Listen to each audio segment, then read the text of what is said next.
You wanted the best. You've got the best podcast, the hottest podcast in the world. The Chris Voss Show, the preeminent podcast with guests so smart you may experience serious brain bleed. The CEOs, authors, thought leaders, visionaries, and motivators. Get ready. Strap yourself in. Keep your hands, arms, and legs inside the vehicle at all times, because you're about to go on a monster education roller coaster with your brain. Now, here's your host, Chris Voss. Hi, folks. Chris Voss here from thechrisvossshow.com. The Chris Voss Show. Welcome to the big show, my family and friends. We certainly appreciate you guys being here. 14 years and the 1,400 episodes of the Chris Voss Show. We're putting up 2 to 3 a day. Make sure you're checking out everything we're doing. We've got a great American hero who's going to be on the show today talking about his life and what he experienced in life and endurance and perseverance. But in the meantime, as always, refer the show to your family, friends, and relatives. Spread the word, spread the love, spread the intelligence, make the world smarter and better. Tell people to go to youtube.com/Chris Voss, goodreads.com/Chris Voss, linkedin.com/Chris Voss. And for the love of God, follow us and support us on Twitter. We're trying to be cool, but we're old and fat and ugly, and they just don't like us over there yet, but we're working on it. We're trying to do it. So support us over there as well. We have an amazing gentleman on the show with us today, and I think you're going to be inspired, motivated, and you're going to just go totally next level at just appreciating life and getting inspiration from others.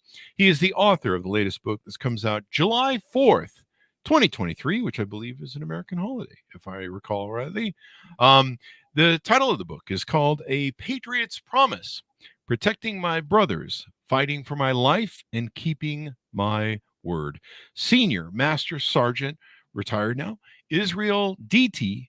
Del Toro Jr. joins us on the show today. We'll be talking about his amazing book. He was a Senior Master Sergeant of the Air Force. He served in Afghanistan as a Special Ops paratrooper. He was injured in action in 2005, and his long recovery included adaptive sports as well as advocacy for his fellow wounded warriors. He was instrumental in the creation of the Air Force Wounded Warrior Program. And in 2010, he was the first completely disabled airman at 100% to re-enlist. I think you have to be allowed to re-enlist in the Air Force. He's a recipient of the Purple Heart, the Bronze Star, and the Pat Tillman Award for Courage at the ESP Wise. Welcome to the show, Israel. How are you? Doing good, Chris. Thank you for having me on here. And thank you for coming. It's an honor to have you, sir. And I think you wanted me to refer you as DT through the show, correct? Yeah, DT's fine. There you go. Oh, we're going to get all nice and friendly here. So give us a .com or wherever you want people to find you on the interwebs to get to know more about you. Well, I have my website, which is deltorostrong.com. And then I obviously have my Instagram, which is IDT21. And then my Facebook page, which is Israel Del Toro Jr. And I think that's about it. I'm still learning to be the whole social media guy. You know, I was like, I'm just not one that here's my breakfast I ate this morning photos. Yeah. Well, it's kind of interesting. People are like, hey, here's my scrambled eggs. You're like, we're all having scrambled eggs. Like, right. Oh, you got 2 extra bacon there. I see that. Yeah, there you go. Well, that's definitely, I'm liking that. So what motivated you, sir, to want to write this book? Well, honestly, Chris, for years, people have asked me to do this. When I got injured, and then when I started my recovery and started to kind of tell my story, what happened, I want to say around 2008 to 2009, everyone started to tell you need to write a book. And I was like, why would I want to write a book? It's like, I don't even like reading. I was like, you want me to write one? And then, at the time I was just 30 something. And I was like, I got so many, adventures to do. Why would, let me live a little bit before I wrote a book. For some reason, I just thought anyone who wrote a book was like anciently old and, wow. No one young never wrote a book, So, but then, I retired 2019 and I was still speaking, but then COVID hit and all my speeches were canceled. And I was like, well, I don't got nothing to do now. I was like, I guess let me try this book thing everyone keeps telling me that I should be doing. There you go. And is that a husky or a Shibu that I see in your background there? An Akita. An Akita. There you go. I Yeah. have two huskies, and so I saw the curly tail in the back, and I'm like, that's in the family somewhere. Come on, So Chris. You know, if that was a husky, you'd be hearing howling right now. that's probably true. That's probably true. Mine are just, I don't know, they're asleep right now, but yeah, in the morning I get a lot of that. So give us a 30,000 overview of the book, Patriot's Promise. So the Patriots promise, what it's really based on is a promise I made to my dad the night before he passed. Mhm. And that was when I was 12 years old. And just as like the last thing my dad told me was promise to you always take care of your family. Wow. And for a 12-year-old kid, it's like, okay, yeah, right, dad, whatever. Not expecting that the next day you're coming home from school and you have two of your older cousins there waiting for you and telling your mom that your dad had passed. So, that obviously that promise first included my mom and brother and sisters, but then when my mom passed a year and a half later, my brother and sisters, and then it started evolving to my teammates being in the military. And then when I got wounded, you know, being an advocate for all the wounded guys out there. And then to anyone that really had a bad day or needed, someone to have a voice for them, I just kept honoring that promise. And that promise really pretty much shaped who I am. That advice my dad gave me back when I was 12 years old, and it helped me through a couple of my struggles, because in the book you read about how I went through some of these struggles, these obstacles, and thinking, why is this happening to me? And always going back to remember that promise that you made to your dad. And because honestly, my dad was my hero. And it's ironic, yesterday was Father's Day, and Yeah, just yesterday. being able to keep that, and more, if anything, this book is more like a kind of like an homage to my dad, to people know who he was and how those simple words to a 12-year-old kid shaped them and Mhm. kept them going through those dark times. But it also talks about, you know, me not doing it on my own, me all throughout my journey having people there by my side, because I always think you can't do it on your own. And that's what I did from, my darkest hour, obviously when you read, having there, and when I got hurt, the medic helping me, stay awake, to, having a bad time in the hospital and hating the night and having the nurses being there for me. There you go. There's an old axiom: a man's word is his bond, or a man is only as good as his word that's his bond, or something to that effect. And we used to kind of live in that society where everyone did things on handshake, and people's word actually meant something. So it's interesting to me. I know that in the military is the band of brothers sort of concept. I've had friends in the military, and they love being in it because they always know someone's got their back, and they can rely on people. And there's loyalty and brotherhood and stuff, and it's hard to find in public life out here. Yeah, and it is, the thing that we miss the most, like especially once we retire or separate, isn't all the BS sometimes we go through, the red tape, and but it's that brotherhood, that camaraderie where you just don't find it anywhere. And the closest I ever came to it was being on a sports team, Hmm. but that bond, knowing that we don't care where you came from, who you are, what you did. We know that you're gonna be the best of that mission, and you're gonna have my back. That's all that mattered to us, and that's what we miss a lot. I know I still do. Like luckily being out here in Colorado Springs, there's still a couple of my military friends that will travel through here and we'll meet up. And of course, my wife tells me, please don't get drunk and get thrown into jail. That's her biggest fear. It's like, I was like, why don't you say that when I hang out with like my regular friends that aren't military or aren't my technique brothers? Like, because I know you guys when you get together. There you go. Well, there's that's what guys do. That's what we. And plus, it's you just said you're in Denver. Colorado Springs. Colorado Springs. That's where the great academy is for the airport, isn't it? Yeah, the Air Force Air Academy. Force. Yeah. Beautiful facility out there. I remember going through there and like, wow, that's amazing there.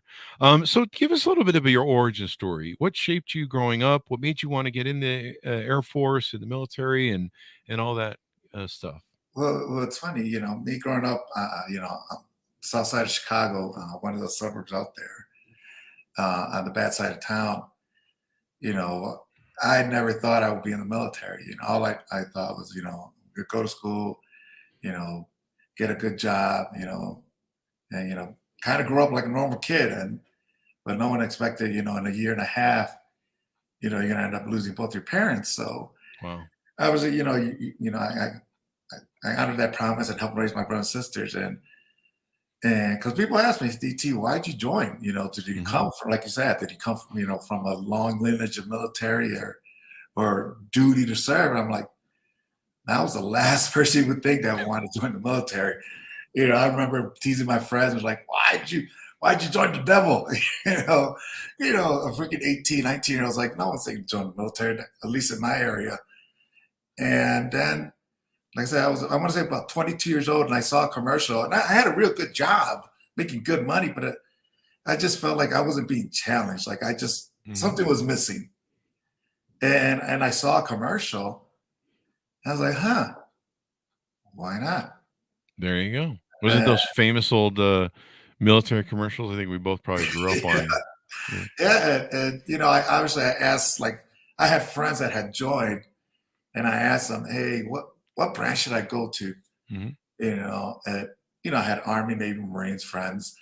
They didn't have any Space Force friends because that was still in a galaxy far, far away. Uh-huh.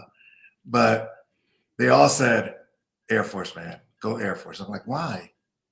And they're like, dude, they're the best at taking care of the people. They have the best facilities. But the most important thing, dude, they have the hottest chicks. Oh, so wow. I'm like, all right. I was like, you convinced me. 22 years old. Next week. Chris will be enlisted. I'm still single, man. I'll get a phone call from Chief of Staff like, Sarno Toro, because of your podcast, we've got an increase of recruits all of a sudden. Hopefully you get an affiliate fee for that referral.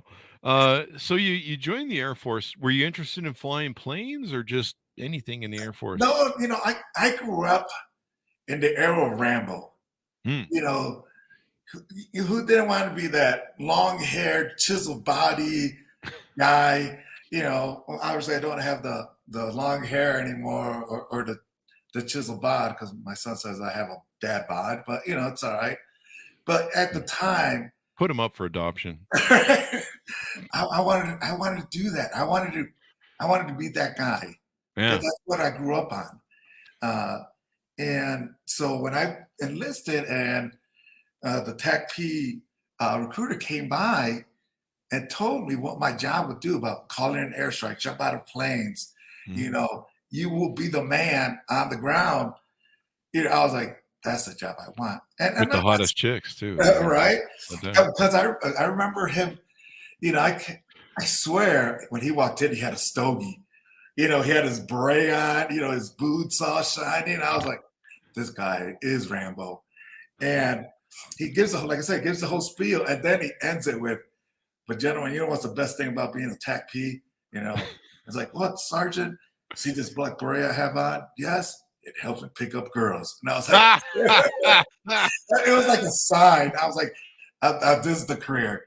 But again, not taking away from any careers out there. They're all important, Yeah. But I wanted to be that guy when I'm a crusty old grandpa, and my grandchildren ask me, Grandpa, what you do in the military?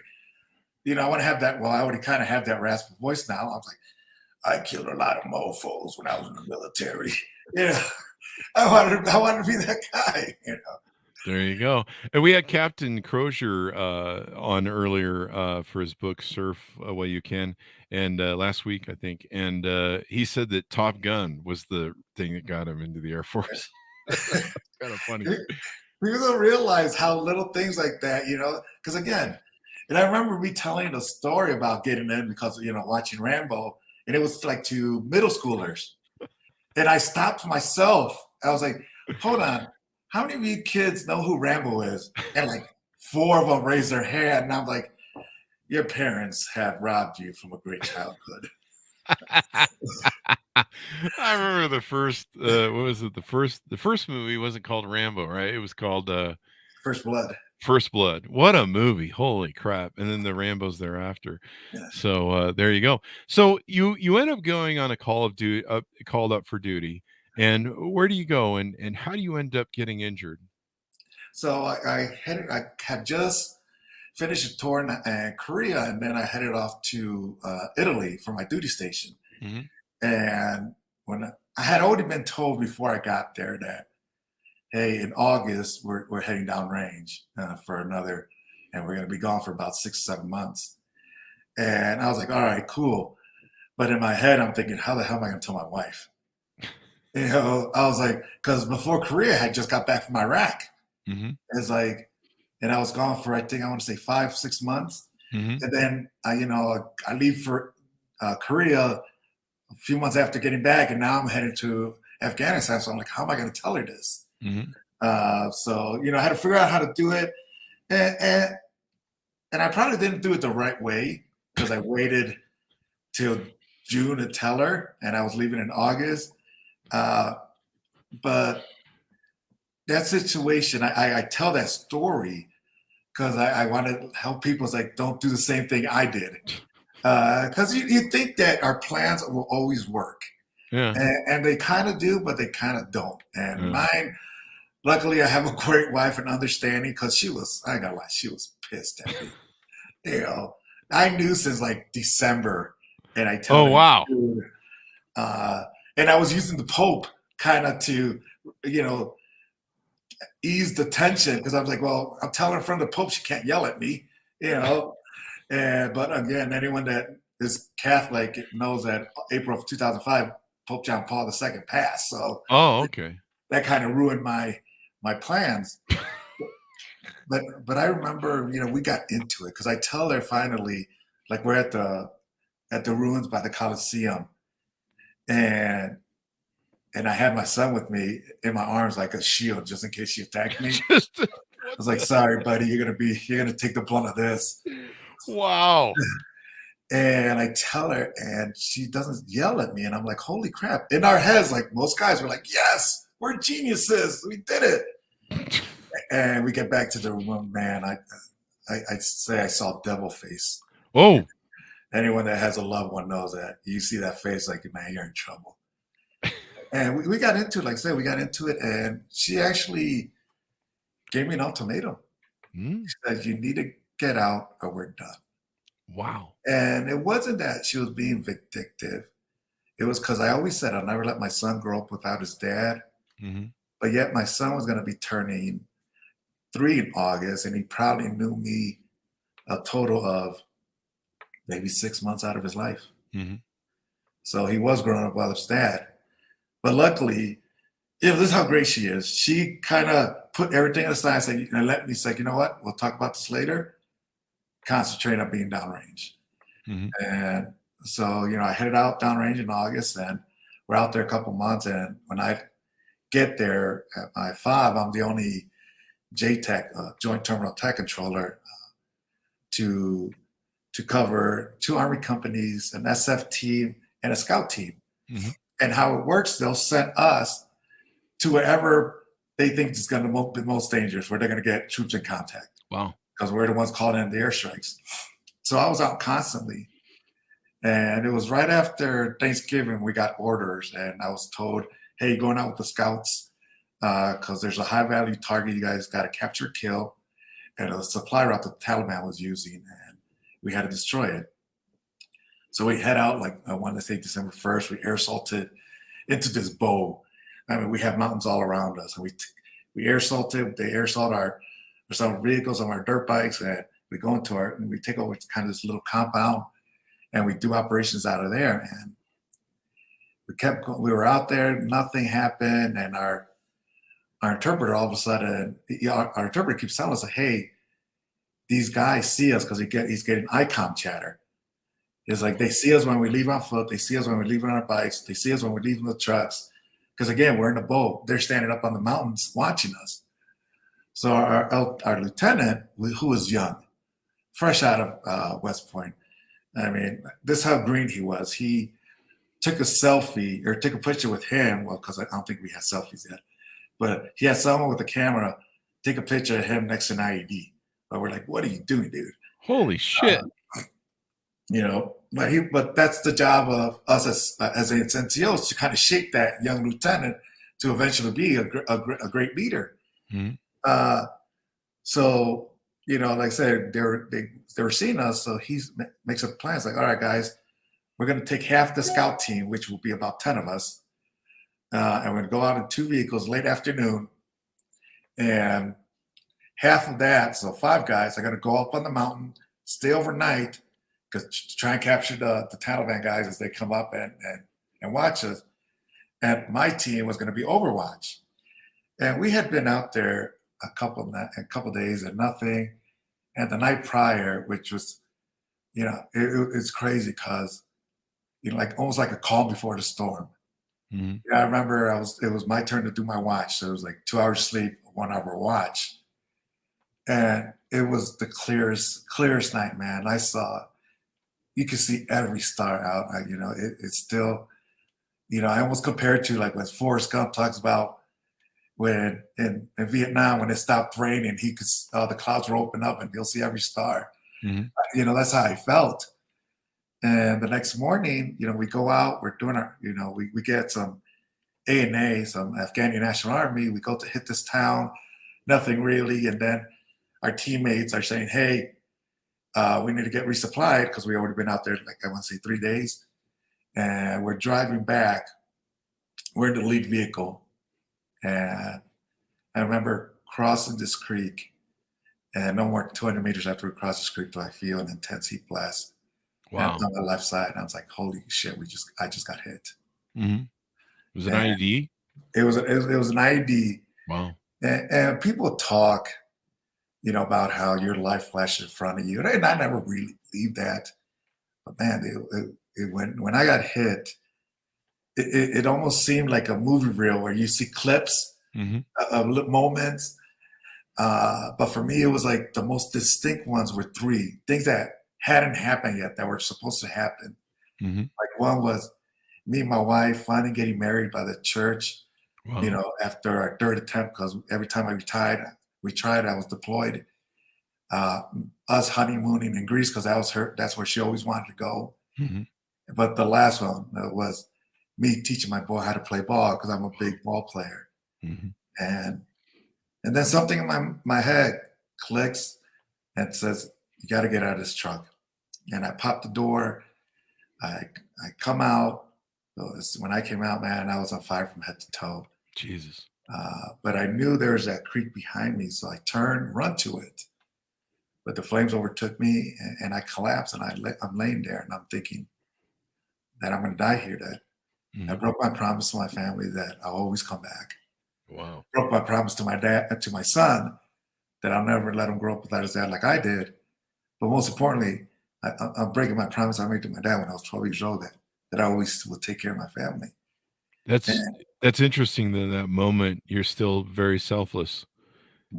Most people would be focused on themselves. Yeah, I just, that's all that was running through my mind was my family. I promise. I just wanted to be back for them. I just wanted to, raise my boy. And then, earlier I might have, busted on the LT, but I must have yelled out that I'm going to die here.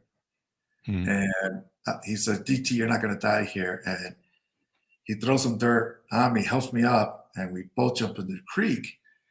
And the sound that I heard was the same sound as when you put a hot pan in cold water. Jesus. That sizzle sound. And the LT jumped in too, because when he helped me, I lit him on fire. And I was like, sorry, dude, can't really control flames,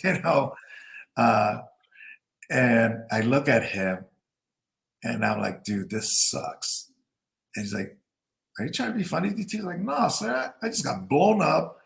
I was on fire, had to jump on a freezing cold creek in December in Afghanistan. This sucks. And for me, I don't know, it was me subconsciously just calming the situation down. Because as soon as I got hit, my guys on mountain, they're getting hit with a crossfire. Now they're calling back for Wow. gunslinger, which is was my call sign. Because it's like, we need CAS, we need close air support. So I had to figure out what to do. You know, yes, I'm Air Force, but you know, they're my Army brothers. They're my family. I have to honor again that promise to my dad. Wow. Take care of your family. So I had to figure out what to do. You know, my radios that I had were destroyed. My backup radios were in the truck that got destroyed. And I remember the medic trying to take care of me. It's like, dude, I'm okay. It's like, just cut off my we call them Ranger panties, the little running shorts. I had them underneath because the elastic was burning me. Yeah. And I was like, take care of Bailey. He was our gunner. He got blown out, and the truck had ran over his legs. Jesus. It's like, so I had to figure out what to do. Luckily, one of the other scout guys had a radio called Embedder. And I tell him, hey, man, get on this frequency, repeat everything I say so we can get some help here to our guys. Jesus. So by the last transmission I went out after he was repeating everything I said, I guess that's when the adrenaline started going down. I started having a hard time breathing, and I started to get scared. You know, I tell people as much as I want to tell people I was like Rambo, that I had no fear. It's like I got scared. And your body's probably starting to go into shock at that point. Going into right? shock. I'm tired. I was like, I want to sleep. And I remember telling our medic, hey man, I'm just going to lay down. Let me close my eyes for a second. Wow. But he knew if he let me fall asleep, I would never wake up again. How bad were the burns across your body? Well, for me, I looked at myself as like my legs hurt, but I really didn't feel anything. You know, I looked at myself like, okay, I got a little blood on my, like I said, from my leg, my left leg, but I had all my body parts. So I'm like, okay, I'm good. I was like, figured, okay, I probably got my eyebrows and hair singed, but that's the worst of it. But you know, he knew I was a lot worse than I thought, the medic did, and he just tried to keep me up, trying to find things to, you know, fight for, trying to find my spark. And you know, he was using everything he could. He was thinking, come on, man, fight for your wife, fight for your wife. And, you know, I tell him, I was like, man, try something else. That ain't going to happen. That ain't going to work. I'm kidding. He didn't say that. I was like, throw some jazz. You were getting a little too serious. You're getting too serious. You got me on that one. But he knew that I had lost my dad while I was young. And so and I said, I would never let that happen to my son. So he used that. He's like, come on, DT, fight for your son. You said you'll never let him grow up without his dad, like you fight for your son. Because I tell people we all have a spark that drives us, that keeps us going. And sometimes you can find out your own, and sometimes you need help. And the medic knew my son was my spark. And so he's making me yell it, you know, the top of my lungs, you know, they're Sergeant Del Toro, you know, butt naked, yelling that I got to fight for my son. And then he says the weirdest thing. He's like, DT, fight for your son so you can teach him to be a pimp. And I'm like, did he really just say that? And he repeats it again. So again, there I am, yelling at the top of my lungs, you know, naked in Afghanistan, saying, I got to fight for my son to teach him to be a pimp. That sounds like Saturdays around my place. but you know, it worked. Because you use whatever you can to keep your teammate motivated, keep them alive. Yeah.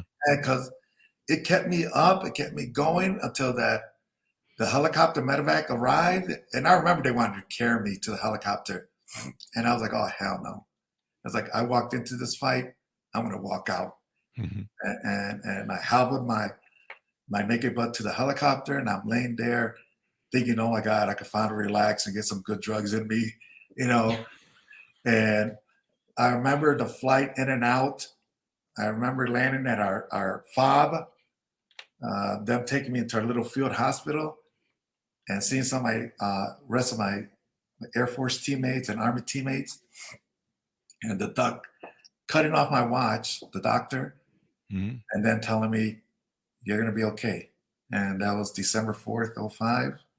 I wake up March of '06. Wow.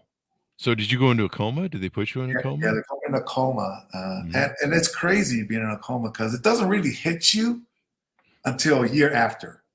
Oh, really? Yeah, because like I said, I'm a big baseball guy. I'm a big ball player. You know, I remember watching, just I probably was like January of 2007, Mhm. and I'm watching ESPN, and I hear it's the 1 year anniversary of Kirby Puckett's death, and I'm like, when did Kirby Puckett die? I was like, oh, it was when I was in a coma. But that's when it really hits you. It's like, oh my God, anything that happened within those 4 months when I was in a coma, I have no memory of. Wow. So You almost anything need to go like back and watch CNN there for 4 months. that happened. Put Tita coma. Something, yeah, something, I don't know. Catch up on, like, here's what happened in your life. So you have to go through a lot of rehab, right? And what's that journey like coming back? Is your just keeping your word and your promise be the thing that helps you fight and be the spark to make you carry on? What helped me a lot, yes, that promise was a big part. Uh, but having my family and my friends there when I wake up, and then me wanting to be with my son, because when I woke up, obviously they ask you the normal questions. Do you know where you're at? I was Mhm. like, nah, I don't know. Like, Germany? He's like, no, you're in San Antonio. You Wow. know the date, December something, 2005. It's like, no, it's March of '06. And then, after that, they start telling you what had happened to you, Jesus. how you almost died 3 times. Wow. We gave you a 15% chance to survive. 15%. Wow. 80% of your body has third-degree burns. Mhm. And yeah, you're awake now, but you still got a long recovery. Jesus. You're going to be here for another year and a half, uh, and you'll be on a respirator for the rest of your life. You may not walk again, and your Wow. military career is pretty much over. Jesus. And I remember them kind of waiting for my response because I couldn't move because all my muscles atrophied. I Mhm. was all bandaged up, and I started seeing that, okay, I'm missing digits now on my fingers, now my hands, I mean, and I couldn't talk because I had a trach. And they're waiting, so they're just reading my lips. And I pretty much told them, "You can kiss my ass. I'm not going to accept that." I never accepted anyone tell me what my life was going to be. There you go. A kid growing up on the bad side of town with no parents. Statistically, I should have been a gangbanger, drug dealer. I was neither. When I was graduating high school, I remember my counselor saying, "You should go to a community college," which nothing wrong with community college, but I wanted to go to University of Illinois. And then getting a full academic scholarship and slamming it on my counselor's desk and telling him to F off, probably should have thought that through because my counselor I went to a Catholic high school, so my counselor was a priest. You're But going to hell now. that month of detention was worth it, though. you know? Oh, your So, attitude. so why would I going to accept now what these doctors say my life is going to be? I was like, Mhm. I'm not going to let this define me. I'm going to define who I am. There you go. And I want to show my son that Dad's going to beat this. Yeah. Plus, you need to make him a pimp. So I has need that to make has him that a turned pimp. out yet? Are you still working on that? I'm still working on it. Is the wife going along with that? My wife's not very good along with that. She doesn't like our son would not be a pimp. but most of all, man, I really want to show those SOBs that left that bomb there that they ain't gonna ruin my life, man. Wow. I'm still gonna continue. Mhm. And don't get me wrong, it was hard. Learning to walk again is hard. But the worst of it, most people don't understand when you're severely burned, your skin becomes hypersensitive. So like this, my hand right here. Mhm. You could have rubbed a feather across it, and Mhm. it felt like you were cutting me with razor blades. Oh, wow. But you have desensitized, or you can't touch anything, and Mhm. then getting stretched. So you don't get You're that moving around. elasticity of your joints, and Mhm. it was some of the worst pain. And but I knew I had to go through it. I had it. If I wanted to get better, if I wanted to be independent, I had to go through it. So every day, going to therapy, I remember it would change. Stick your hands in and like pebbles, rub it against the carpet, and sand. Some of the Wow. most intense pain a human could go through. But I had to do it. Mm-hmm. I wanted to see my boy. Mm-hmm. And yeah, I have bad days. Who's not going to have a bad day? I went from a 200-pound muscle head to 115 pounds. I was frail, scared, tiny. Mm-hmm. I looked like a podcast host. Not me, because I'm a big heavy. I'm a big heavy podcast host. But who's not going to have a bad day? Mm-hmm. But I had friends there by my side to help me get over those bad days, so I wouldn't just dwell in that darkness. Mm-hmm. So once I started getting better, 2 months after they gave me that diagnosis, I left that hospital, walking and Wow. breathing on my own. 2 months. 2 months. Wow. And but when I got out, man, I still had a long journey to go. Yeah. Most people think this face is what I looked like when I came out. I was like, no, this is hundreds of procedures done on me. Wow. But what I saw while I was in the hospital, yeah, like I said, I miss being with my teammates. Mm-hmm. I miss being downrange with them. But I saw all these wounded guys Mm-hmm. as my brothers now. Mm-hmm.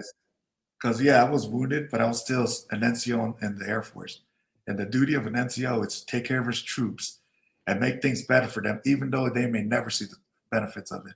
Wow. And became a big advocate for them and spoke for them. And there's times maybe I should have used a little bit more tact, but sometimes I was like, fuck it. I was like, I had to do what I had to do to take care of my guys. There you go. And you become an inspiration for a lot of people. President Biden is one of the endorsers on your book. President George W. Bush, George Stewart, I think, if I recall rightly. You start speaking and inspiring people and using your hero's journey to inspire others. And at some point, you decide you want to re-enlist. And I guess that's not a very big thing with the military. Yeah, for me, people kept asking me, what do you want to do? Mm-hmm. I was like, I want to continue serving. And they were like, why, DT? You're starting to get very good at public speaking and they pay well. And yes, they do. Some people for 45 minutes can make, 50 grand, Mm-hmm. like nothing. And some of the higher ends can make 100 grand. Yeah. But I used to sound like there's thousands of people, hundreds of thousands of people that out there that make amazing money and hate their job. That's true. So why am I going to give up my job for some money when I love doing what I love being a TACP. I love being in the Air Force. I love serving my country. Mm-hmm. So why am I going to give that up for a couple bucks? There and so go. I fought. It took, I want to say, 5 years. Wow. To show that I still had value. Yes. Could I be an operator, be downrange? No, unless we become like Star Wars and I get a cool Luke Skywalker hand and use the Jedi mind trick on people. But we're not there. But I knew I could teach because my mind was there. Mm-hmm. I could get the next generation of operators going. But the biggest thing that was holding me back was lawyers for the military. Really? Wow. But again, luckily I had people in my corner. I talk about Mr. Beckett and Mr. Myers, mm-hmm. Who helped me a lot. The lawyers had said that, Sergeant Toro's getting stronger. He's able to do a lot of things, but he can never deploy again. Mm-hmm. So Mr. Myers researched. He's like, okay, you're saying this guy who has deployed multiple times can't stay in because he can't deploy anymore. But yet, at the time, I would say it was like 68% of the Air Force never deploys. Mm-hmm. And you're saying he can't stay in. And that was it. The lawyer's like, okay, got it. And I remember going to my med board And them telling me, okay, Sergeant Toro, here are your options. You're 100% disabled, full medical retirement out of the Mhm. military. Like, okay, yeah, I'm expecting that. Like, here's option 2, 100% disabled, able to re-enlist in the Air Force and become an instructor. And I was like, yes, I'll take it. And they're like, hold on, wait. I was like, option 3. I'm like, what the hell? What other options are there? He's like, 100% disabled, medically retired, come back as a GS-11 civilian instructor. Oh, And civilian. civilian, meaning GS-11, you're making like, I don't know, like 80,000 or above plus. Mhm. And I was like, well, I was not expecting that. Mhm. And this was like right before Christmas, like a week before Christmas. And I asked them, how long do I have to decide? Because I wasn't expecting that. Mhm. And they're like, you got after the Christmas break to let us know. So I went home, talked to a couple of mentors, and they all said the same things. Like, DT, you know what you're going to do. It was like, why are you wasting our time calling us? And they were right. I knew. The next day, I was like, I'm staying in. I was like, I'm re-enlisting. Wow. And on February 2010, that's when I became the first 100% disabled The airman f ever to re-enlist in the Air Force. the first airman with a 100% disability rating to be allowed to reenlist. That is powerful, man. And to wanna go back and help people and serve your country and serve others and as you say, keep your promise, keep your word. That just is a masterful, standing of character in my mind. I appreciate that, Chris. It's just, There you go. I love my job, man. I didn't want to give it up. Why am I going to want to give it up? That's true. Plus, like you mentioned earlier, those guys in Iraq or Afghanistan, they don't get to win. You win in the end. Right. That is very true. I did. I showed them that my disability, my injury was not going to define me. I was going to define who I am. And that's what I've been doing since then. And that inspiration speaks to what a lot of people need in life. We all go through trauma. We all go through disappointments. Things don't work out. Failures. Lots of things can come at us at life. But taking that attitude of this isn't going to define who I am, and I'm going to control who I am, is very powerful and empowering, giving you a reason to keep going. Yeah, it does. For me, it's still, even when, you earlier, when you introduced me and said we're going to speak to a hero, I don't see myself like that. Mhm.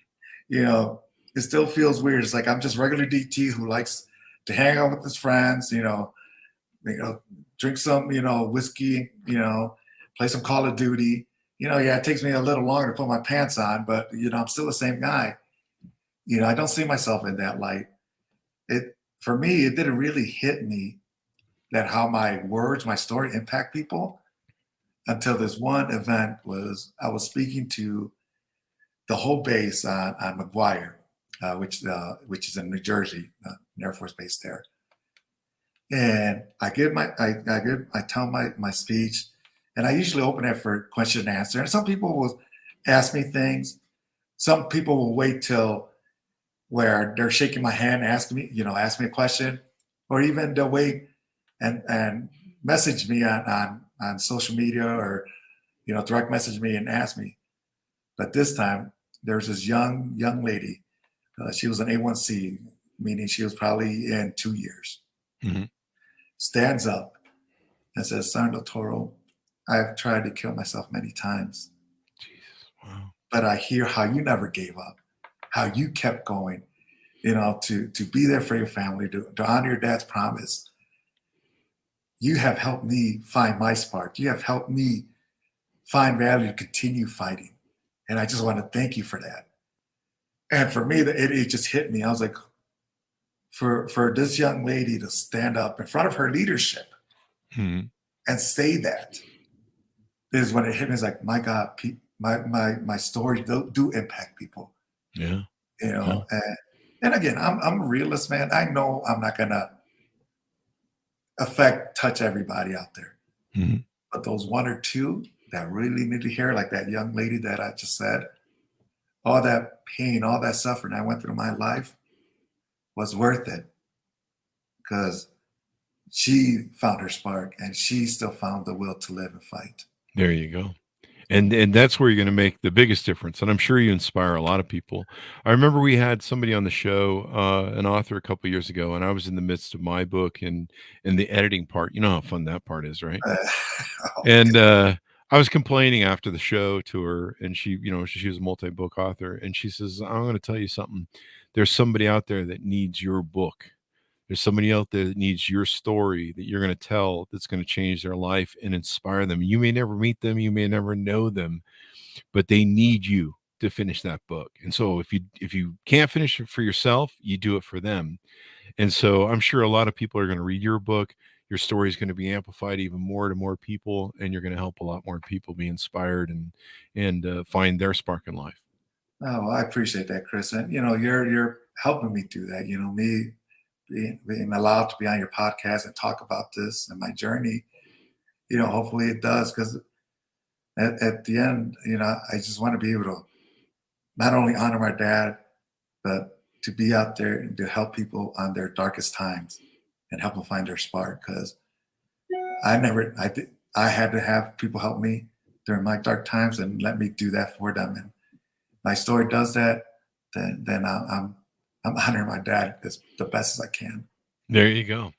Keeping excuse me, and keeping your word, fighting for your life. I mean, people, this is, I'm sure that maybe that young lady, she needed to find, keeping a word to yourself, keeping your word to others, and having that empowerment, if you will. So anything more you want to tease out on the book before we go?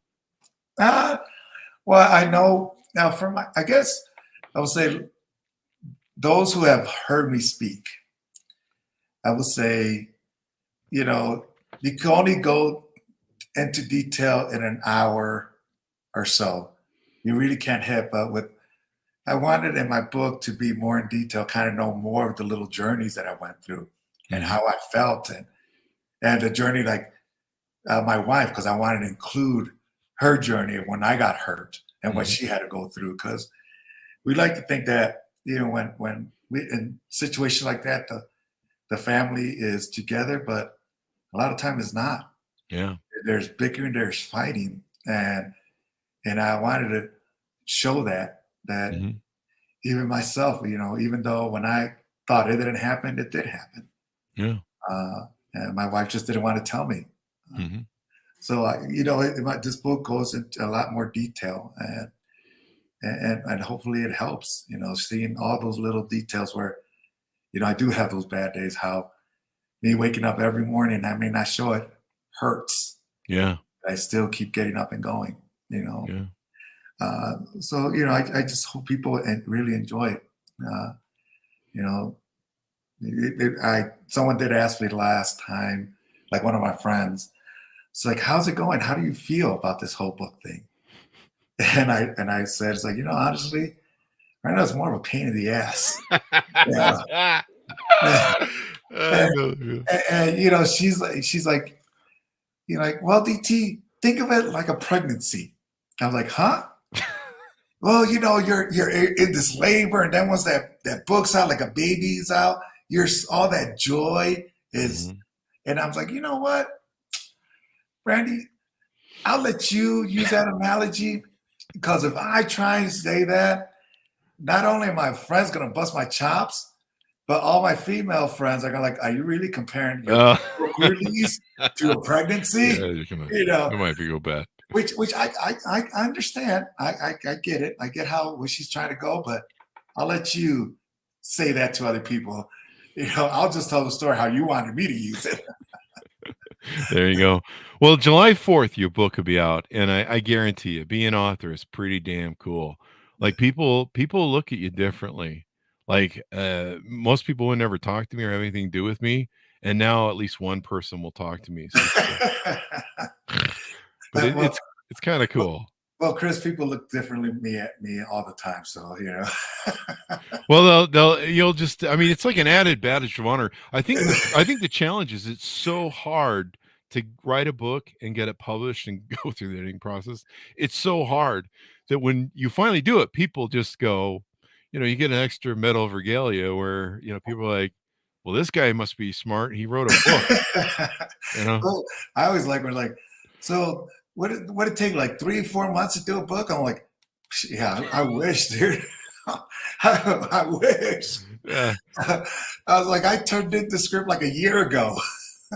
Yeah, the big. I think you did it with Harper and Harper Collins, our friends over there. They take like a long year between just from the time you write it to publish it, But they do a great job. So it's been an honor to have you on. I called you here earlier, and in my book, and I hope a lot of people's books, any American who defends our country and enlists and puts their. I mean, they're putting their life on the line when they enlist. They don't know what's going to happen. You don't know whether they're going to go to war. I was just reading Mattis's book. I think it was Call Sign Chaos was the name of it. And when people enlist, they don't know whether they're going to go to war, and it's come what may, and they're putting their lives on the line for freedom, our country, and this 200 almost 50-year-old experiment that we're kind of still mucking through and trying to form a perfect union, and probably always will be trying to form it. But thank you very much for your service, sir. No, thank you, Chris, and thank you for having me on here. And I really do hope you enjoyed the book. We will, and I hope people pick it up and read it, share it, and learn some things about keeping their word, keeping their promise. We need more of that in this world. That these things matter, and that there's a higher calling or higher purpose, whatever you want to call that, but a higher purpose to ourselves and everything else. So thank you very much for coming on the show. I certainly appreciate it, DT. Thanks, Chris. There you go. And thanks, my honest, for tuning in. Order up the book wherever fine books are sold. Stay away from alleyway bookstores. You might run into DT's pimp son. No, I'm just kidding. Don't do that. I'm sure your wife loves that story. A Patriot's Promise.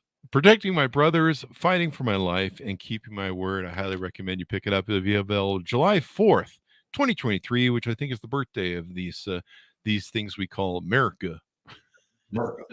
America.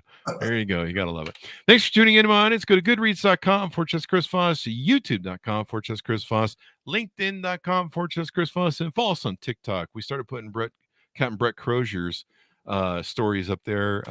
What an amazing journey he went on. He was the gentleman who he's captain of Theodore Roosevelt. And when he had to resign from his duty, was relieved of his thing over the COVID thing. His shipmen, and women underneath him, they chanted his name and gave him a standing ovation as he walked off the ship. It's quite the inspiring story, if you remember it. So, just a wonderful story. Thanks for tuning in to my audience. Be good to each other. Stay safe. And we'll see you guys next time.